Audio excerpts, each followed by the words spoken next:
So why is it important to have a fastener strategy? When I go into a new customer, that's one of the first questions I ask them is, what is your fastener strategy?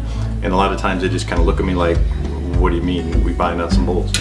Which finishes do you want to use primarily? What drive styles? What styles of fastener? If you kind of arrive at a strategy based on your needs, you can limit the amount of fasteners that you buy. And that all goes into cost savings. We want to be a partner with companies that value what we bring to the table. You know, it's not just fasteners. We're not just, hey, let's go, press a button and buy fasteners. They're going to be the cheapest ones around. Cheap fasteners can sometimes end up being your most expensive part too.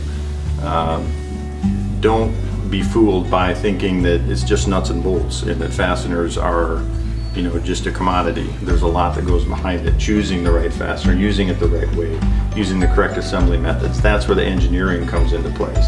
By having a strategy and kind of pushing engineering to use first choice fastener list is what we generally try to come up with a fastener strategy that keeps a number of parts down and ultimately can save you money.